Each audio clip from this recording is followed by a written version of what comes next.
Hi, and welcome back to Field Security Training. In this session, we are going to be looking at how to prepare and respond to a terrorist attack. As always, if you've got any questions as we go along through this training serial, or if later in the next weeks, months and years, you've got any questions, just chuck them into the comments and I'll get back to you as soon as I possibly can. Okay. It's really important to try and understand the facts. So a great place to look at what's going on is this resource down here. And effectively, I'll just go through a little bit of the summaries as to what's going on.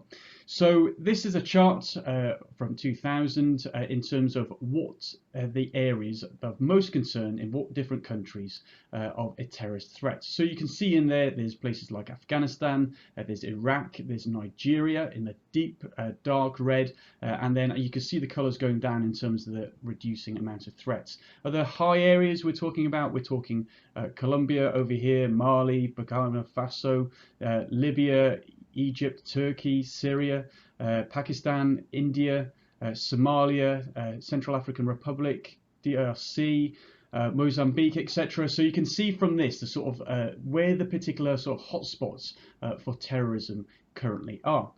And it's worth keeping an abreast as to where these spots are in the future.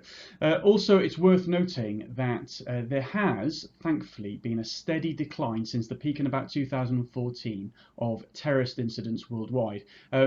Terrorist threats are still active and are dangerous, so it's really important to know what to do and how to avoid terrorist threats. But it's a really positive trend as things are starting to get a little bit better.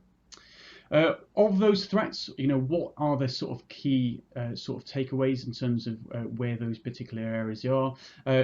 Typical terrorist groups that to be worried about still are Boko Haram in Nigeria, Chad sort of area, Taliban in the Afghanistan, Pakistan sort of area, ISIL in the Middle East, Iraq, Syria, still a persistent threat, and Al-Shabaab in Somalia. So it's really important just to keep abreast as to what's happening in and around you. A really good place, and I've made reference to this back in the in earlier series of this field security training, a really good place to look as to where the current terrorist threat is within the UK government's foreign travel advice area, where it gives you latest up-to-date information as to where potential threats are for the particular country you're heading to. Okay, so the next bit we're going to do is a little bit of advice of what to do in the event of a terrorist attack. Thankfully, firearms and weapons attacks in the UK are very rare, but tragic events from around the world remind us of the need to always be prepared.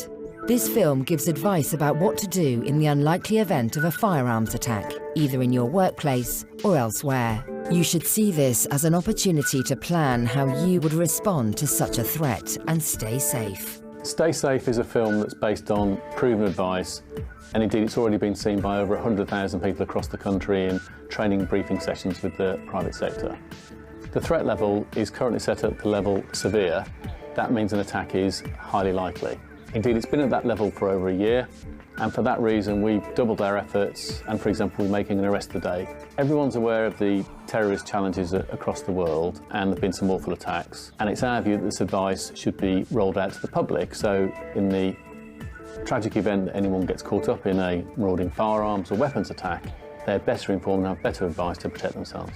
It can never cater for every possible eventuality, and if someone acts on instinct and perhaps decides to fight because they have no choice, then of course we would never criticise them for that.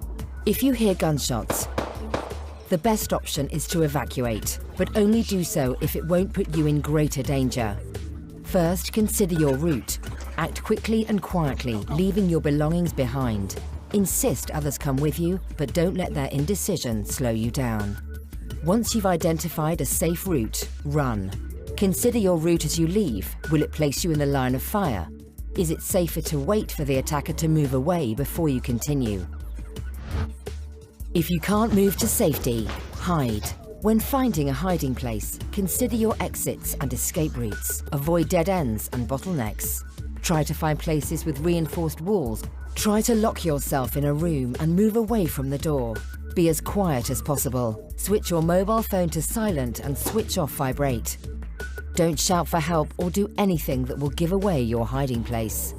The best hiding place with protection from gunfire will have a substantial physical barrier between you and the attacker. If you're able to evacuate, get as far away from the danger area as possible.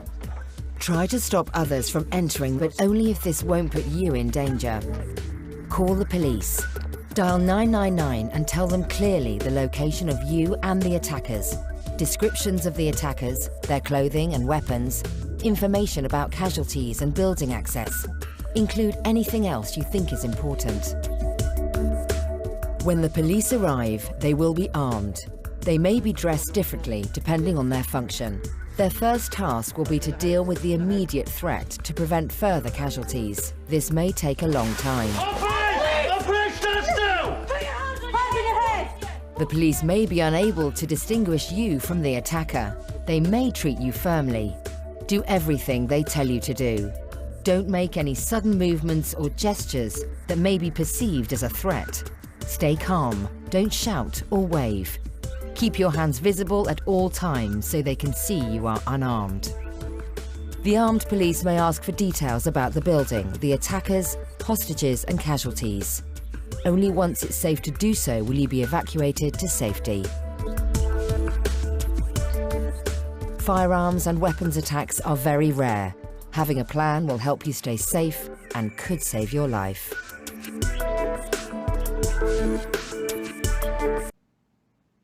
So run, hide and tell.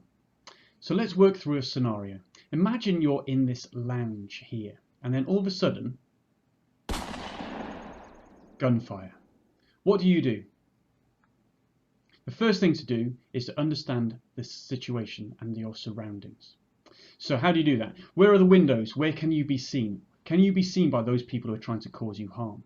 Where are the exits? Now this is the first parts of the run, hide and tell elements, the run and hide. How can you get away from danger?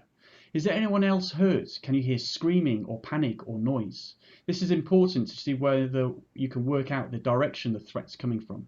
And also, what type of noise was it? Was it gunfire? Machine gun? Was it single shot fire? Or was it an explosion? Okay, you also need to think through some what ifs. Are most people running to one particular place? Now, something that some terrorists try to do is to cause some form of initial explosion and then cause an awful lot of people to go to one place to join together and to run away from that particular danger. And then there's a secondary explosion which then causes more people harm. Also, have you seen anything suspicious in the last few days leading up to what's happened that you can try and work out to try and picture the sort of thing that's been going on? So, the first and foremost thing after you've worked out what on earth is going on is just to think. Where are other people and how do you get to safety? Run, hide and tell, as was talked through in the video just now. Okay, now looking a little bit closer to the site that you're perhaps working from. It's really important to understand the broader picture as to what's going on. So what is the current threat levels? We talked through looking at the different ways that you can find information out already. So what is the threat levels that are going on within the country, the city or town you're going on? What's the access points? So how can people get to where you're working from or where you're visiting or where you'll spend an awful lot of time at? And what are those access points? Who are the people that come there on a very regular basis? Or in particular, are there anybody new that's come there who perhaps just stand out a little bit as being different? And also, do you have anyone who monitors how you come into your various sort of meetings or your gatherings and stuff like that? Is there anyone that just makes sure that we're keeping an eye out as to what's going on? Do you have a plan? Do you have a what-if plan? Have you rehearsed that what-if plan? So say, for example, as a terrorist event actually happens, have you gone through a scenario or gone through that slowly with those people that you get together on a regular basis and just go through the different motions as to what you'd actually do? So it's all about planning. Have you done a rehearsal of that in the last 4 months? If you haven't, it's probably worth going through that just so that everybody's aware of what's going on. And for those people who perhaps join you infrequently, how are they going to respond to what's going on? Also, it's perhaps worth thinking through providing something for you to actually have some form of cover in the event the worst happens. Where are the bulletproof or the blast-proof areas? You know, those places that have got thick concrete or steel, or places that you can just run to actually conduct that initial hiding place. Where are the different hiding places people couldn't go to? Do everybody that you're working with know where those are? What are your escape routes? Are there multiple ways of actually escaping from the particular areas that you go to on a regular basis? Are they different to the way that the likely places where people might come in? It's really worth thinking about having a multiple ways of actually getting out from a dangerous situation, or perhaps creating them so you can actually make sure that you give yourself the best possible chance. And tell, how do you get or raise the alarm? So is that a case of something, do you need to have something in your hidey place where you can actually raise the alarm from that particular location? Do you have links with local government or with the local police so that you can actually have some form of a response? Invite them over so that they can perhaps conduct some form of assessment for you and give you really, really useful locally advice. And it's really worth forming up those strong links with the local authorities who can provide that support to you. Also, as part of the scenario, it's perhaps worth thinking, this is quite a good film, Hotel Mumbai.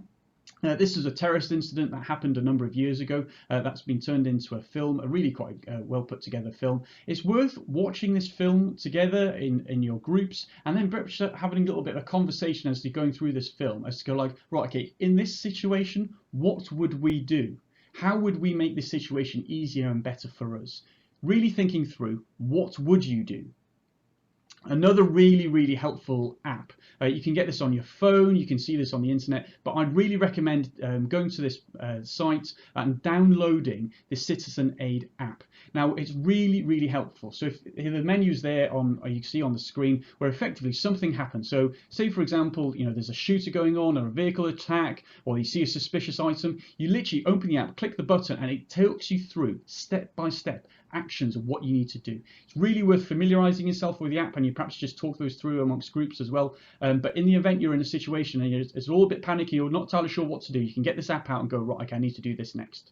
As always, the easiest way to refresh your memory as to what I've just been talking about, or if you want to see what the latest tips and advice are, just click subscribe. But effectively, that was preparing and responding to a terrorist attack. And I will see you in the next session.